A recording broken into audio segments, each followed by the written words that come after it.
उसको security deposit maintain करना अनिवार्य है। तो इसके तहत डिस्कॉम हर साल एनुअली एक एक्सरसाइज करती है जिसमें हर कस्टमर्स का लास्ट 12 मंथ्स का कंजम्पशन देखा जाता है कि उस 12 मंथ का कंजम्पशन जो एवरेज मंथली कंजम्पशन है तो 2 महीने के बराबर जो आपका अमाउंट है वो सिक्योरिटी डिपॉजिट के रूप में डिस्कॉम के पास रहना अनिवार्य है। उसके तहत हम कस्टमर्स को डिमांड नोट भेजते हैं। अगर उसका अमाउंट जो भी हमारे पास है वो अगर कम है तो उसके एडिशनल सिक्योरिटी डिपॉजिट लेने के लिए हम उनको डिमांड नोटिस भेजते हैं। अगर हमारे पास उससे ज़्यादा अमाउंट है तो हम सब्सिक्वेंट जो इलेक्ट्रिसिटी का बिल महीने का आता है मई महीने में या जून महीने में, तो उसके बिल में हम वो एडिशनल सिक्योरिटी डिपॉजिट का जो हमारे पास एडिशनल अमाउंट है, एक्सेस अमाउंट को उसको रिफंड कर देते हैं। तो ये इसका प्रोसेस है। और ये सिर्फ उड़ीसा में ही नहीं, आपको जैसे बताया कि पूरे इंडिया में हर राज्य में इस तरह की जो है प्रोसेस अवेलेबल है। अभी आपने देखा गुजरात, महाराष्ट्र, मध्य प्रदेश, इवन ओडिशा, कर्नाटका, आंध्र प्रदेश, हर स्टेट में 2 महीने का सिक्योरिटी डिपॉजिट आपको मेंटेन करना ही होता है। दैट इज ये नया है? नहीं, ये नया नहीं है, ये सालों से यही प्रावधान है। पिछले मतलब आप देखो जब से हमारा यहाँ पर रेगुलेशंस बने हैं 1998 से, तब से ये प्रावधान बना है और हर स्टेट में बना है। वहाँ पर 2 महीने का सिक्योरिटी डिपॉजिट देना ही पड़ता है क्योंकि हम कस्टमर्स को जो बिजली देते हैं 2 महीने के क्रेडिट पे देते हैं, करीब 2 महीने का क्रेडिट होता है। नहीं, अभी देखिए बवाल क्यों है, इसीलिए तो आप लोगों को यहाँ बुलाया है ताकि हम कस्टमर्स को ये चीज़ अवगत करा सके कि ये कोई नई चीज़ नहीं है।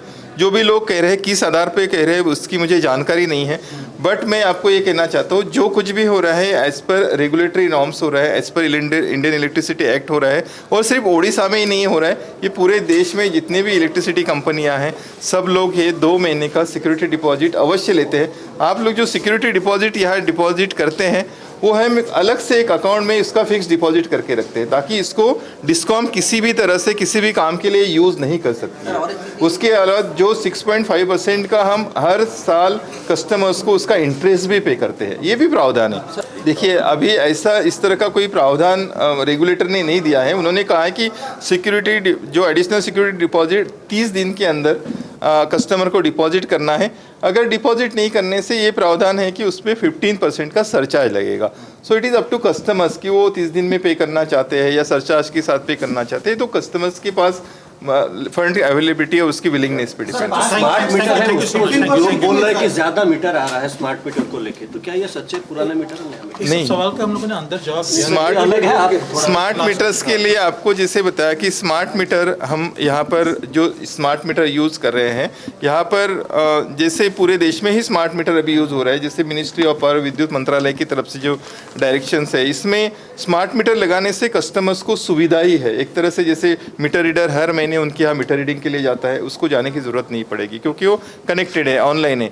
इवन आपके पास ऐप पे आप हर महीने देख सकते हैं कि मेरे मीटर का कंजम्पशन कितना आया है। आप देखने के बाद आपके पास जो भी बिल आता है आपको इमीडिएटली ऑनलाइन पे करने से आपको 4% का, इस पर जितना भी बिल है उसके ऊपर 4% का डिस्काउंट मिलता है। आपको 10 रुपये का एडिशनल डिस्काउंट मिलता है क्योंकि आप ई बिल ले रहे हैं। तो एक बहुत बड़ा बिल आ रहा है कस्टमर